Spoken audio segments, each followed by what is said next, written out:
Hello my friends, let's go straight to the front lines updates. We have some interesting news. Ukrainian army is pushing Russians in Vladimirovka and not far away from Pankivka. Just to remind you, this is the place of the big Russian assault which they conducted roughly 3 weeks ago and failed miserably. Well, initially it was the breakthrough of the Russian army, but they were not capable to control it properly, to supply it. That's why Ukraine was more effective here with the counterattacks. As you see, Russian army continued to be trapped in Kucherov Yar.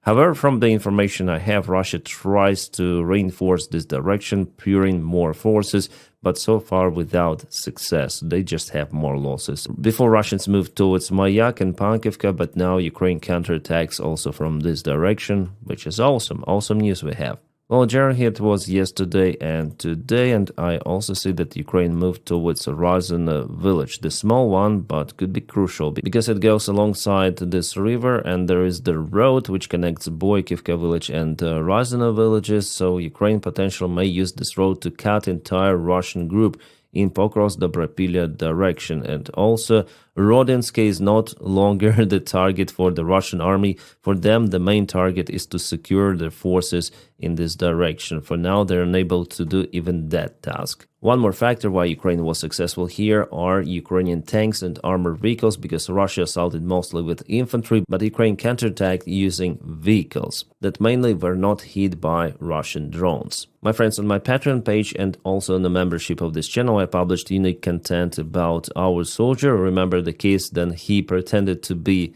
a Russian soldier and zeroed 2 of the real Russian ones. It happened also in Pokrovsk direction. So there was the interview conducted with this guy, and I translated it into English with my explanation of what really happened there, the story of our hero. So if you follow me on membership or Patreon, this story is available for you. The link for my Patreon page is available right in the video description below. Thank you guys for supporting my motivation to film more and more of those kind of the videos for Patreon and in general for YouTube. You're awesome. Now let's go back to this map. So potentially Ukraine has ability or capability to cut this entire Russian army group. Why? Well, because their supplies are very weak in this direction, and also there are just a couple of the settlements for Ukraine to take. So Russia could be in really huge trouble. We know that Russia accumulates forces, well, not here, but further away from the front lines, and they are preparing for the major strike. But so far, they're not doing huge movements. However, for the last 24 hours, Russians started the attack to Mirnograd using this road. There were 4 of the armored vehicles in the convoy. Guys, I'm still waiting for the video to share with you and to explain what actually happened there. But according to reliable sources, our commanders from the front lines, the Russian attack was repelled and all of the vehicles were kaputted. And this map published by different analytics, definitely Ukraine took Zatishuk and Boykivka under control. We had the confirmation about it 3 days ago. And yes, Ukraine is moving from 2 of those directions. Actually awesome. This attack, for example, to Rizne was possible because Russia lost control over Novoekonomichne. They tried to regain it, but they lost lots of the vehicles. And now Ukraine is pushing on the north. And Russia definitely has high chances to lose this part. Absolutely. And yeah, here we have the visual confirmation even that Boykivka, not far away from Fedorovka and Zatishuk, there's the presence of the Ukrainian army, this northern side of this bridgehead which Russia created before, but we're not able to hold absolutely. Wow, interesting case. You know what? Not just Russia is moving the forces out from the Sumy region, but Ukraine also does the stuff. We have the analysis from OSINT Analytics. Judging on the current changes on the front lines, there was the replacement of 156 mechanized brigade, which was sent to Pokrovsk. It was replaced with 47th mechanized brigades, which came from Totkino direction, also not far away from this region. 156 has more of the vehicles, more army men, so they go to Pokrovsk. It means that Ukraine is preparing for the major Russian strike in the east. So I would say, yeah, it's important actually to trap Russian army here right now, because it might create difficulties for Russia in this sector. If they are trapped in here or here, it could be like a really severe challenge for Russians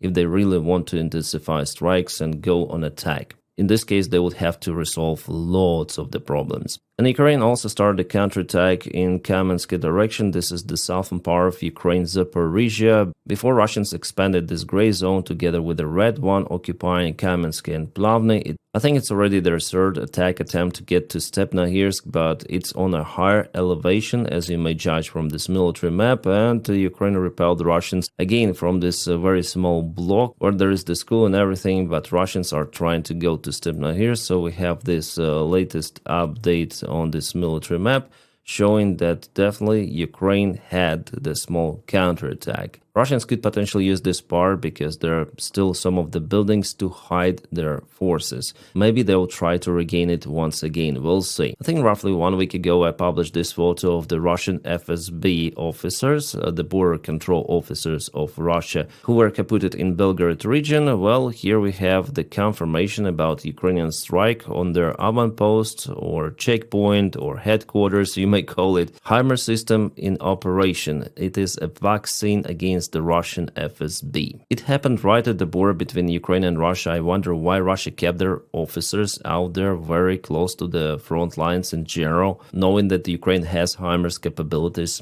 Very strange. But there are some areas on the front lines where Russia gains the ground. For example, here they advanced for the last 24 hours, expanding the gray area not far away from Ternova, and also in this field. There are no any villages even nearby. Also, Russia is focused to occupy Liman. I think they want to do it this year, judging on their attack vectors, which are coming from Sreblansky forest and also from this northern side. When we check out their movement, so it was yesterday, it is today, they a little bit expanded from this side in Sreblansky forest and moved to the tiny village of Derilove and to this lake near Novoselivka. Again, yesterday, today, gray zone expansion. The distance from Liman is now almost 9 kilometers. I would say quite close. Also, Russia moved towards Zarichne, I think the last months. The major Russian plan is vividly clear. Liman, they want to occupy and move to Slovansk from this side, but it will not be possible, I think, because there are just few of the bridges across the wide lake, and Russia wasn't able to cross the village in 2022, but they want to do it right now, which is kind of strange. I don't think that it is possible for Russians, especially now Ukraine may blow up those bridges, using, for example, even aviation gliding bombs or HIMARS. Ukraine has tools for it, let's say. And also Russians try to offense here, but so far absolutely not successful. Yeah, there was initial breakthrough, an urgent situation, but Ukraine managed to mobilize emergency fire brigades to extinguish Russians here. And now there is the threat for Russians in this sector. Interesting. About Pokrovsk, no movement of the Russian army towards the settlement. Mirnograd, it was attack attempt, but failed. Konstantinovka direction, no movement from Russians for the last couple of days. So in general, I would say front lines are more or less stable and Ukraine braces to repel Russian major strike in the east. When Russia may conduct it, I guess this month. Alright, analysis of the Wall Street Journal. I understand it's legacy media, but nevertheless, they researched the topic and they published some of the information about how far Ukraine may defend itself. And judging on the resources Ukrainian army has and obtains from partners, well, they say that the next 2-3 years, Ukraine will be capable to defend itself against Russian aggression in the same way it does right now. So Russians will not be able to achieve major results, any sort of the occupation of the big cities and so on. So it may continue like that, but we understand that the next 3 years will be also under Donald Trump's presidency, who is a very unpredicted guy. That's the lightest form I may describe him, really. But the good thing that Russia is unable to reach its goal in Ukraine and will not be able for many years. And after all, we'll see how Russian economy may play out. But I think Russia still has friends to sell their oil and gas, unfortunately. So Russia may sustain this war also for the next 2-3 years. Maybe even more, we'll see, but no one for sure may predict that future. This night, Russia again launched the attack on Ukraine, not that massive as the previous night so far. Well, I believe that Ukraine may also respond. Ukraine has capabilities, maybe not this night. I haven't received the information about Ukrainian drone or missile launches on territory of Russia.